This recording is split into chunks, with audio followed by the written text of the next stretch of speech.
So first project for me then is the garage, which is right behind me now, behind that wall. Our house has got a double garage with it. So it's a standard UK double garage with two double doors with a central pillar. In that garage, there's loads of different things that we store in there, basically. One side of the garage, there is a classic car in there. That needs to stay in the garage. So we've kind of lost half the space in there already. That side sits behind a garage door that we can't open from the outside. That's always been a problem since we moved in. We can get it open if we go in from the inside and pull a few cables, we can get it open, but we can't open it from the outside. There's a bit of a problem there that I need to sort out. The other side of the garage is basically where I do all of the work that I need to do around the house. So if I need to store tools there, they go in that area. If I need to, cut a bit of wood or sort out a bit of skirting board, that kind of thing, it happens in that area as well. The problem that I've got at the moment is that that side of the garage is also not particularly accessible. And there's a few reasons for that. Basically, I did a project a few months ago where we redecorated our hall and landing. In the hallway, we had a cupboard by our front door, which was built when we had an extension done, and it was done cheaply to get it done at the time. But actually, the cupboard itself wasn't the best cupboard in the world. It was not really fitting our needs now that we've got kids and things. So we've had that replaced with a new cupboard. At the same time, I took out the stud wall for the cupboard that sits under the stairs as well.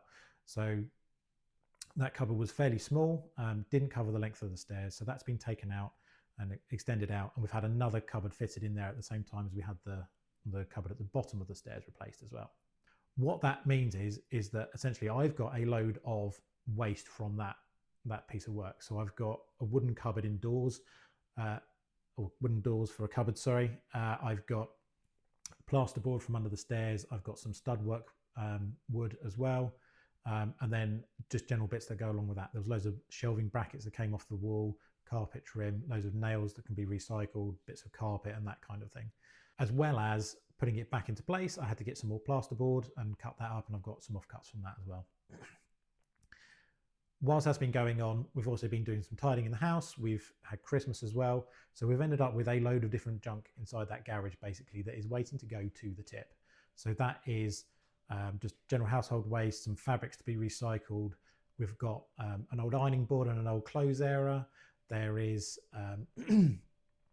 plastic and also Christmas cardboard, Christmas wrapping paper, that kind of thing that needs to be thrown away. So I looked at getting a company in to come and take away particularly the stuff from the building when we had that work done. But it was the quotes are coming for a couple £100 to take away a bag of rubbish. And I figured that I can basically chop that up myself, get it into the back of the car and take it to the local recycling centre, the local tip, and get rid of it that way. So that's the plan. So bit of work to do to cut that stuff up, get it into the boot of the car and get it off to the recycling tip. If I can do it in one trip, that's going to be brilliant. I do know though that I have a problem, and that is the plasterboard. I can't take the plasterboard to our local tip. So I've got to take it to the next tip over, which is about 10 miles away. That's an okay journey. It's not too bad, but it's not one I really want to be doing. So I'm going to kind of procrastinate on doing that one for a little bit, but it will eventually get done. As well as putting it back into place, I had to get some more plasterboard and cut that up, and I've got some offcuts from that as well. Whilst that's been going on, we've also been doing some tidying in the house. We've had Christmas as well. So we've ended up with a load of different junk inside that garage, basically, that is waiting to go to the tip. So that is just general household waste, some fabrics to be recycled. We've got an old ironing board and an old clothes area. There is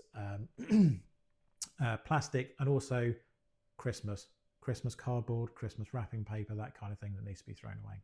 So I looked at getting a company in to come and take away particularly the stuff from the building when we had that work done. But it was the quotes are coming for a couple £100 to take away a bag of rubbish. And I figured that I can basically chop that up myself, get it into the back of the car and take it to the local recycling centre, the local tip, and get rid of it that way. So that's the plan. So bit of work to do to cut that stuff up, get it into the boot of the car and get it off to the recycling tip. If I can do it in one trip, that's going to be brilliant. I do know though that I have a problem, and that is the plasterboard. I can't take the plasterboard to our local tip. So I've got to take it to the next tip over, which is about 10 miles away. That's an okay journey. It's not too bad, but it's not one I really want to be doing. So I'm going to kind of procrastinate on doing that one for a little bit. Once we've got that junk out of the way, we've got a clearer space in the garage to get on with what I really want to do. So I've got some plans to add some better organisation into the garage, which I'll come to in a second. But once that junk's out of the way, there's still other big things inside the garage. So we talked about the car already, but there's a rowing machine in there. There's a buggy, a big one that you can run with. There's a kid's trike that you can steer yourself. There's stuff for my wife's work that comes in and out of her car boot. There's a couple of old chest of drawers and things, and there's the roof box for the car as well.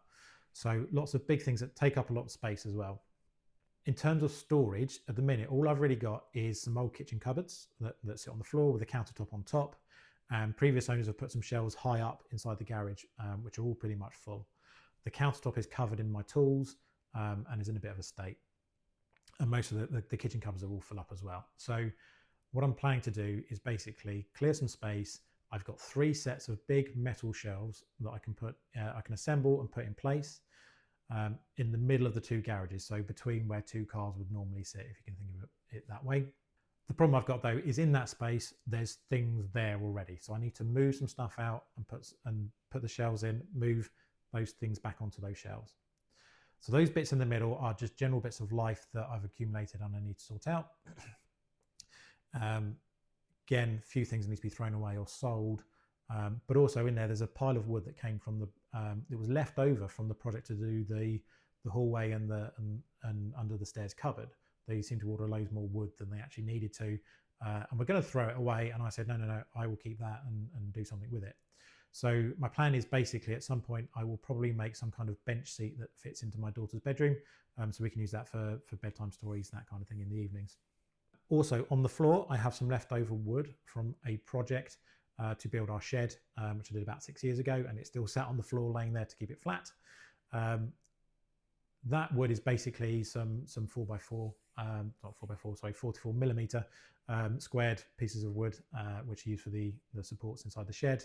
My plan with that is to basically build a child's waist height planter that can be attached to the shed, so the kids can grow some vegetables and plant some plants and that kind of thing.